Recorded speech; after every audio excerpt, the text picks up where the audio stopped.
Coming up on today's episode of Locked On Canucks, we're going to break down the Canucks' miserable cap situation and talk about the three painful avenues they can go down to alleviate that cap conundrum. But here's a place where you're never going to find misery. Beggsy, Bhawan, Locked On Canucks. You're Locked On Canucks, your daily podcast on the Vancouver Canucks. Part of the Locked On Podcast Network, your team every day.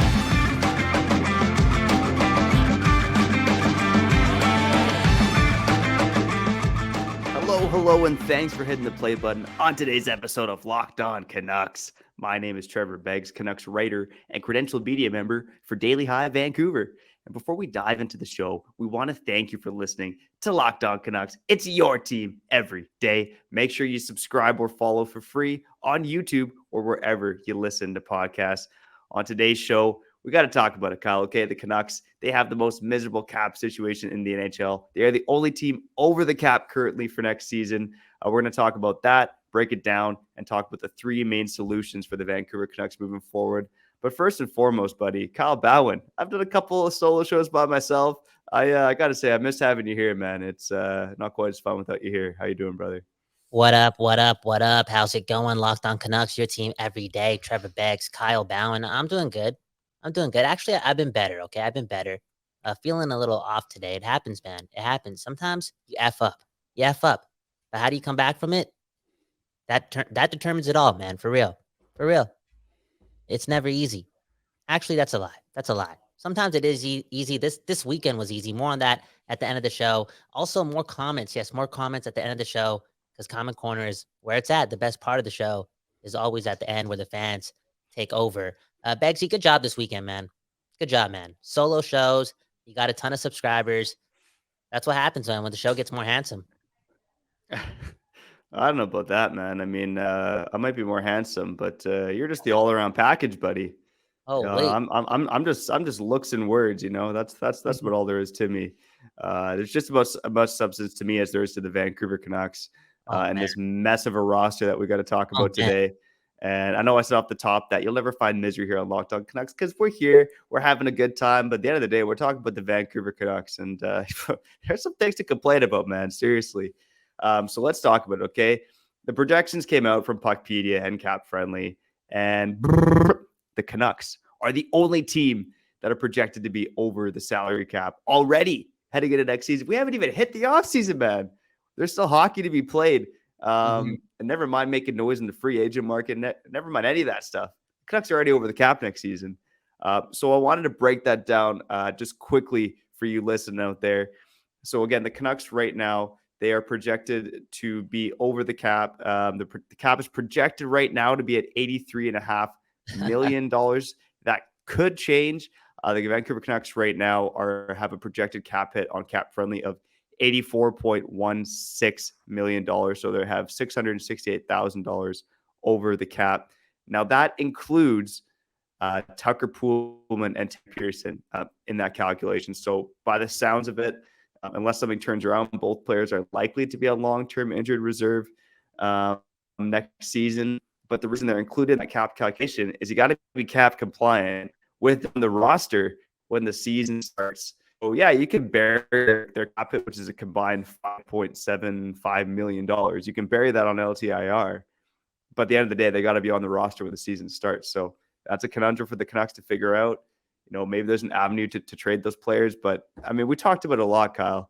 Sweeteners, giving up sweeteners. We're going to get into it later on in this episode. A lot of avenues of pain for the Canucks. But, you know, what was your first thought when you saw that the Canucks were the only team in the NHL or over the salary cap heading into next season? Dude, it's just expensive. Everything in Vancouver is expensive, man. Isn't that funny, man? For real. How ironic is that, man? Vancouver and its hockey team, the most expensive things in the world. It's something else, and I'm used to it. I feel as if we've mentioned this before, and I think everyone's kind of seen the graphs and all that jazz over the last couple of months. We're just used to it, and now we're just awaiting how they're going to get out of this. We're also used to this too because it's been pretty obvious that Rutherford and Alvin believe that they are in cap hell. That's kind of what they alluded to right when they got here. They also said they were going to do something about it. and they've also done nothing about it.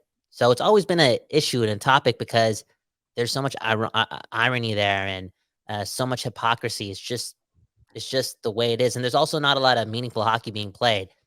It's a storyline. It is until it isn't. Until it isn't. We're talking about one of the worst teams in hockey having the most expensive roster in hockey as well. It's your Vancouver Canucks.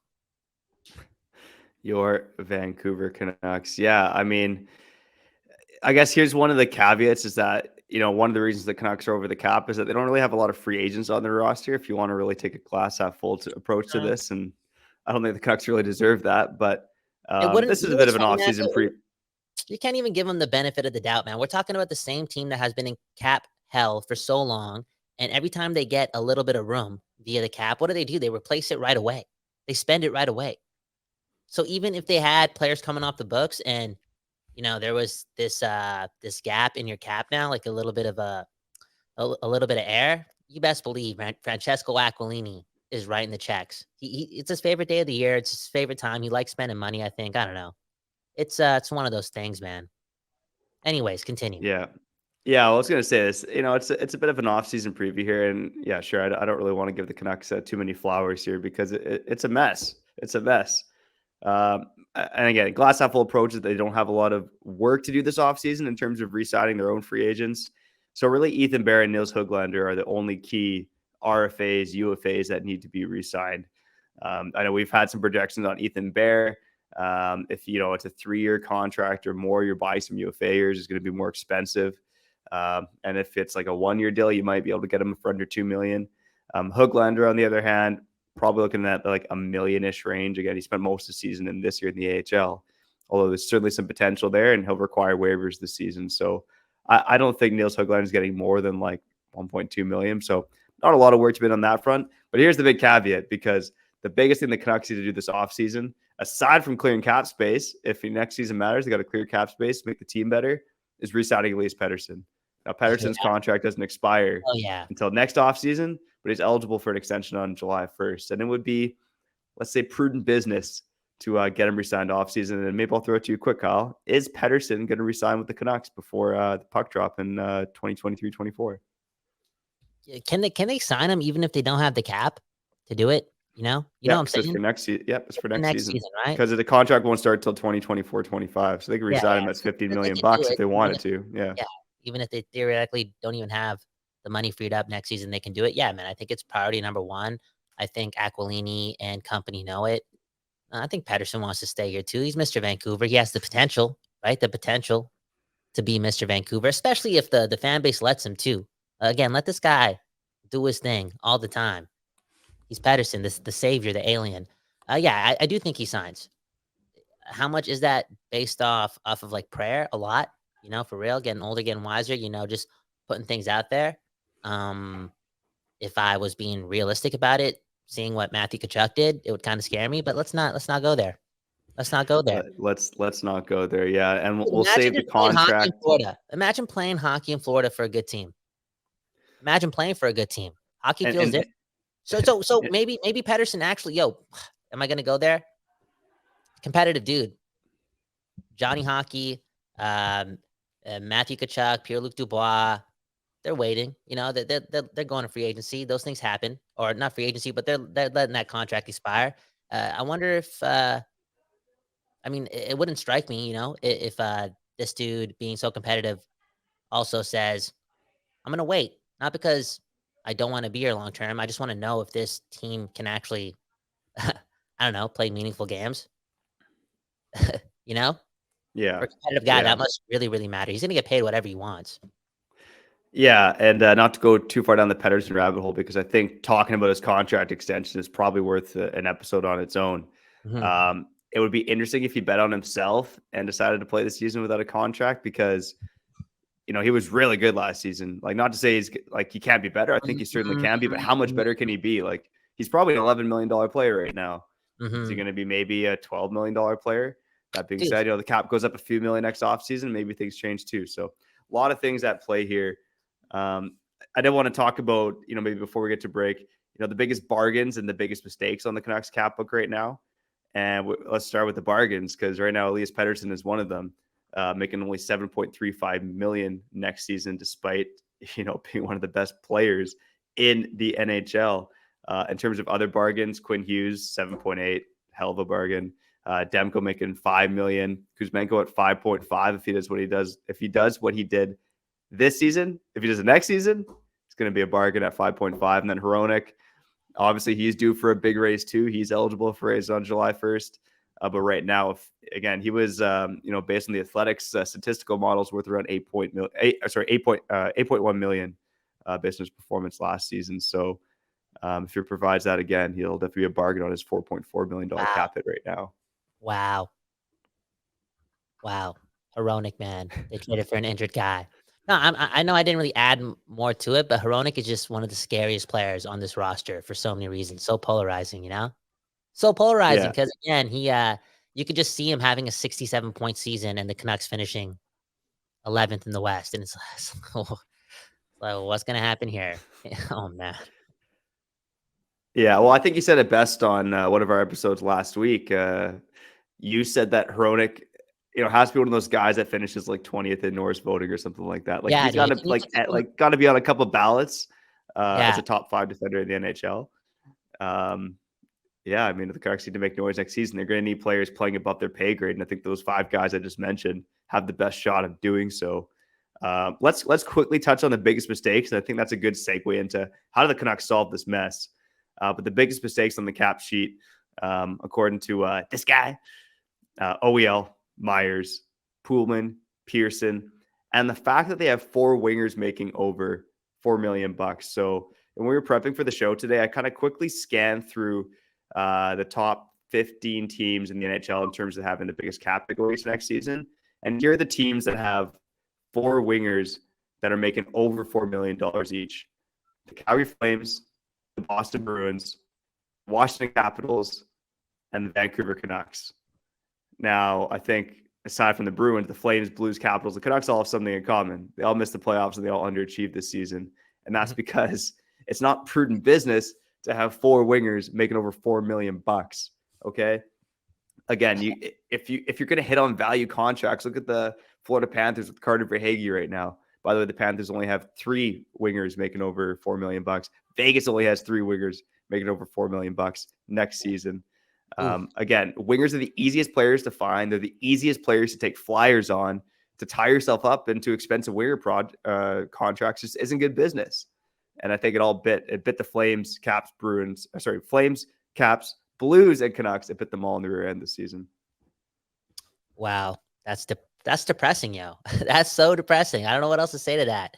Again, we got to cut the break. I could just go on a spiel right now, but it's Tuesday, man. I just got up a romantic weekend, man. We're not trying to go dark here, man. Cut the break, dude. Yeah, I said it yesterday. I probably should have saved the talking about Pettersson's greatness episode for you. Yeah. I think you would have appreciated that. But you left me in charge. So I talked about Pettersson yesterday. We're here to break down the cap conundrum today.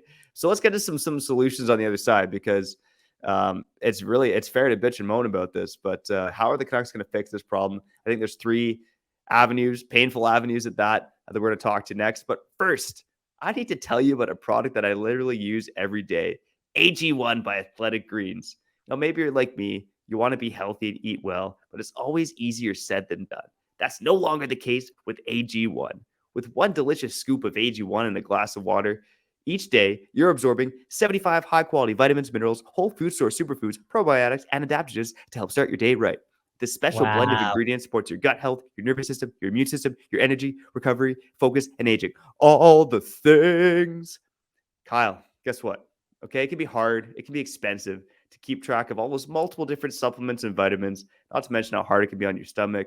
I know you're over the age of 30, so this is something that you're very concerned about. But guess what? AG1 costs you less than $3 a day. You're investing in your health, and it's cheaper than your cold brew habit.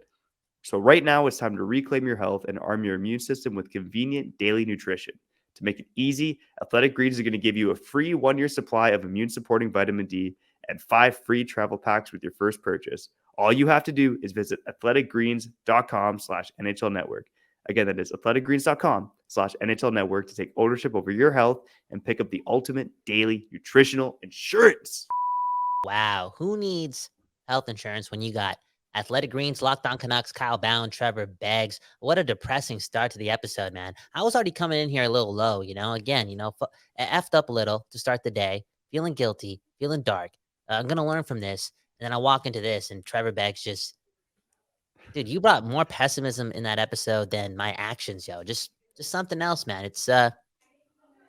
Like you're gonna be I was gonna say you're gonna be a dad again, but you're gonna welcome a new one. Be happy, bro. Be happy, man. Like Hey, I am. thoughts Yeah. turns into feelings, then feelings turn into actions. Okay, and right now you are. I'm scared. You're gonna be yelling at your son at like right away, dude. 2 weeks in, you'd be mad at him for crying.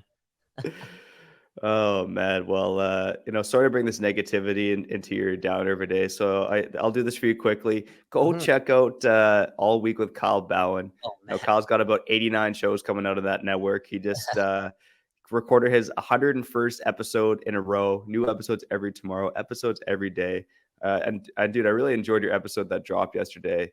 Mm. Just raw, real, full of emotion. He talked about love.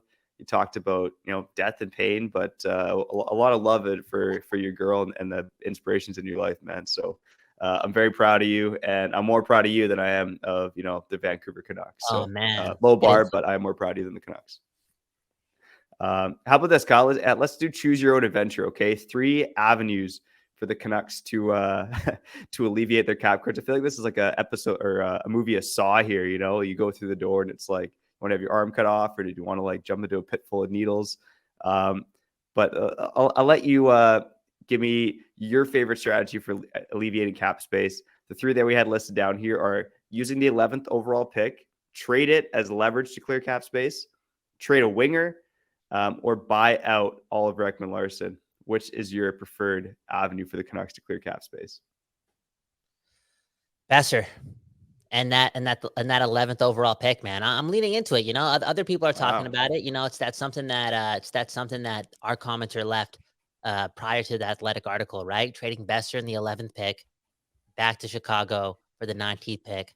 It alleviates some cap space, still keeps us in the top 20. We don't lose out on, not picking up a first round prospect this year. I know it hurts. But it kind of seems appealing too, only because next season matters so much, and cap space is needed. And bro, you just brought up the whole Pedersen thing too. That's really, really important, right? Because maybe right now there's a number. You know how you said like maybe he could like get 10. It's like 10 and a half, 11, right? What if he rips it up even more? Could he bump that number up to 12? Like maybe this is the year you really got to sign him. I don't know. They need the cap space, and that's the thing that makes the most sense to me, because the recession, right? Money's capped up, not going anywhere as far as the salary cap raising, and nobody wants to take bad contracts, especially bad contracts from mediocre players. It's just the truth. And maybe Brock Besser is appealing to a team like Chicago because they don't really have cap problems and they need people to play with Bedard. And Besser's a good dude. A good dude. And you know what organization needs good dudes in their organization? Chicago. The truth. You make some compelling points there. The reason I don't like trading Besser in the 11th for the 19th overall pick, and I've said it before, shout out to the everydayers, they probably know this, is that the winger market's been depressed, especially guys who have high cap hits. But at the end of the day, Besser's still a valuable hockey player. He's still a top 6 winger in the NHL. Those guys, they don't necessarily grow in trees, but it certainly feels like that more and more, especially guys on value contracts. So I still don't love that avenue, just because again, you're trading down 8 spots in the draft and you're giving away a quality winger. I know, albeit you get to clear $6.6 million in cap space. You don't have, but yeah, it's not a strategy I love. Of those 3 options there, I think everydayers know what I'm going to say. I would rather buy out OEL, and yeah, there's going to be some pain in 3 to 4 years from now, especially when it's going to cost you $4.7 million for OEL not to be in Vancouver. But the cap is supposed to go up. I know none of us have a crystal ball, but it's projected to go up quite a bit at that time. So, well, that's the that's the answer I would say too. If I actually believed, that Aquilini would consider buying out another player and paying millions to another guy in the NHL that's not doing anything for his team, I also was thinking about this on a cruise the other day. Aquilini sometimes is so delusional. Maybe he really does believe in, look, he does definitely miracle runs, right? We're seeing what happens with Florida, blah, blah, blah. But maybe he also believes that Ekman Larson can turn it around. And if he turns it around, then you got Hronek Hughes and Ekman Larson. You know what I'm saying? Maybe he believes in that too. And it's crazy, but I also think it's not borderline impossible that the team buys him out, because I've said it before, they could. I just think there is a lot of substance to Alvin saying that, because saying whatever he did at the end of the year, we're not using the buyout, you know? I think he was, told by Aquilini to tell the people right away. That's not going to happen here. Yeah. Again, we never hear from Francesco, so it's just all hearsay, right? I mean, Gary Mason, the Francesco Whisperer, spoke last week. We talked about it. Go check out that episode. Matthew Tkachuk and Francesco Aquilini or something like that. Call it something like that, right, Kyle? And according to Gary Mason, Francesco Aquilini has left everything up to Jim Rutherford now. And, Jim Rutherford has talked about wanting to turn this team around in a hurry. You want to turn this team around in a hurry? You want to clear cap space in a hurry? Buyout OEL is the way to do it. Again, whether you're trading the 11th overall pick, whether you're trading a winger with value and attaching an asset to it, or whether you're buying an OEL, there's pain for every avenue. I mean, ideally, the Canucks are competitive in 3 to 4 years, competing for the Stanley Cup with Pettersson, Hughes, and Demko all in their primes. And that's, again, what OEL would be on the books for $4.7 million not to play for this team. So no easy avenue here. Let us know in the comments what you think is the best way to alleviate cap space for this team. Again, no avenue is easy. They all come with some pain, but let us know what your preferred avenue is for the Vancouver Canucks. How about it, Kyle? You want to cut to comment corner here? Do you got anything else to say about? I want to keep talking about OEL. Of course, I want to go to comment corner, man. Again, I hope they buy at OEL too. I just don't. I think I'm just moved past that. It's not going to happen. Not going to happen. Yeah. Not in this economy. Millions and millions and millions for a long time. That's fat, dude. Especially for an organization that's already bit the bullet. I shouldn't even say organization, for a man and his family to bite that bullet all the time when it comes to, again, paying millions and millions and millions to people in the NHL that they don't even employ anymore. So I don't think it's going to happen. Anyways, let's cut to break. You're listening to Locked On Canucks. You're back on Locked On Canucks. Kyle Bhawan, Trevor Beggs. Okay, feeling a little bit more like myself after 25 minutes of recording. It happens, man. It happens, yo. Sometimes you got to bite the bullet, and it hurts. It hurts. Beggsy and Bhawan. Again, good job on the weekend. You did it. Solo episodes. Picked up a lot more subscribers. I don't know if they're from Latvia or, again, maybe they just love you, They just love you, man. Shout out to Latvia. I got my Latvian burgundy on today. There you go. You can see it on YouTube, but if you're listening through audio, wearing my Latvian burgundy. So shout out Latvia. We love Latvia. I would love to go over there one day. Yeah, and I don't know if I haven't seen any pictures of Latvia. Only pictures of the celebration. You know what? I'm gonna go there too. Why not? I just know, again, one of my best buddies is Slovak, so I know in like Eastern Europe, it's like a lot of anytime I mention a European country, goulash. Anytime I mention a European country that's not Slovakia, you're like, yeah, I don't know, but my buddy is from Slovakia. And, yeah, it's one of my best friends growing up, man. It's I wonder what they do in Finland. I don't know. I don't know what they do. How many Slovaks do you know in Surrey, BC, man? Dude, how many Findus do you know? How many Findus do you know in Surrey, BC? I know a few.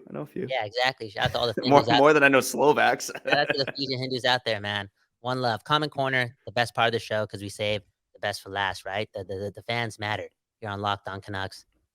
Matter a lot more than us, okay? Every team needs guys like Sam Bennett and Lowry. This is from Jordan Stribe.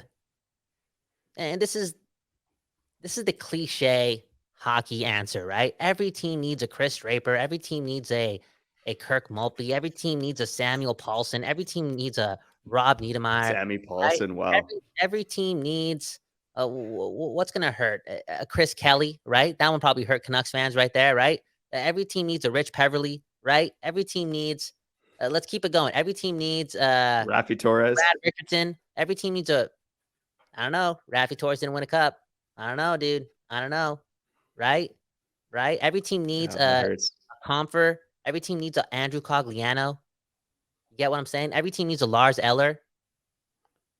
Where are you going with this? I feel like we've I'm just diverted saying, from Bennett and Lowry a little bit here. it's a cliche answer. You just need those guys who work hard and try harder than anyone else in the Stanley Cup Finals. Like But if you have, not the Stanley Cup Finals, but the playoffs. If you have those guys on your team, like multiple players who can actually, do decent things offensively too once in a while. Again, the ultimate tryhards who work harder than anyone else in the playoffs.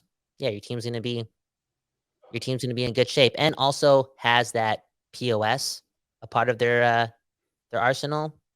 Yeah, those guys matter, yo. Those guys I think matter. the POS part is important, and family show. If you don't know the acronym, if you're under the Piece of age poop. of, if you're a kid, don't look it up. But it's all good. Yeah, look it But up. for It's good. Bennett and Lowry in particular, I think I think there's two schools of thoughts. Okay, so often those guys, people love them because they are POS and they stir things up. They score some goals. They cause some havoc.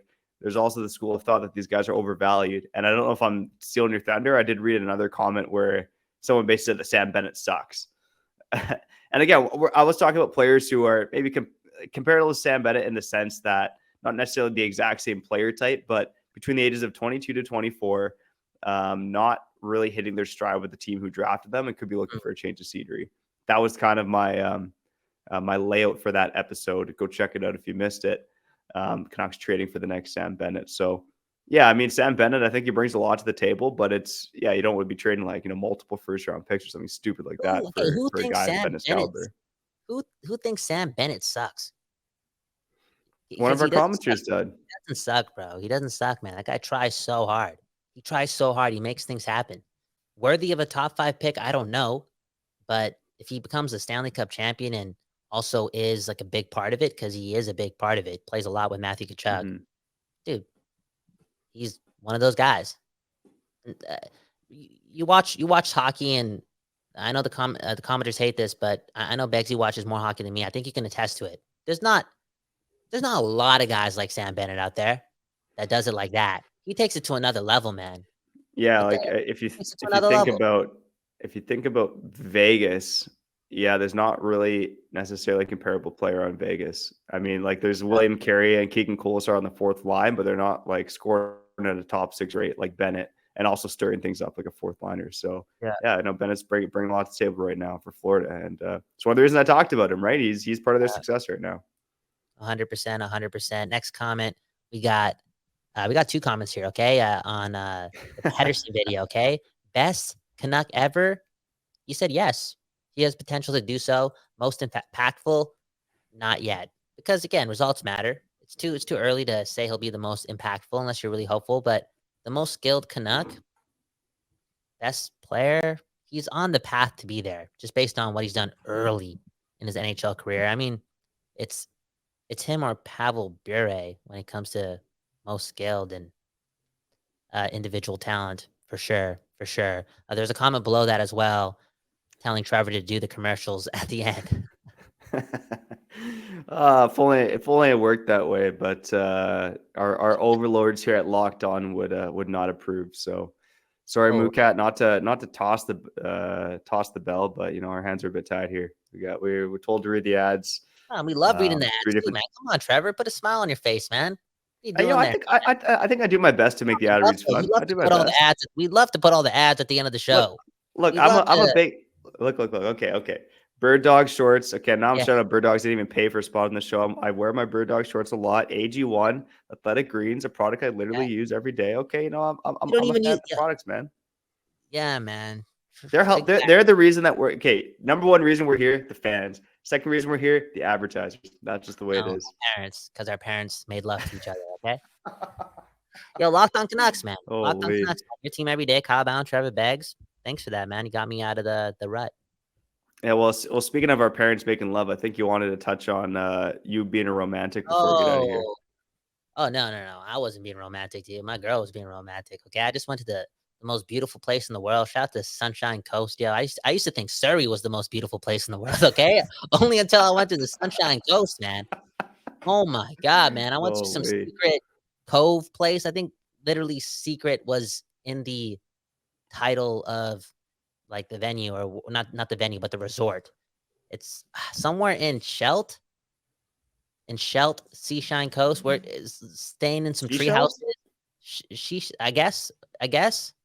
Anyways, I stayed up in a tree house, was parked right beside the Pacific Ocean, again in a tree house, luxurious tree house.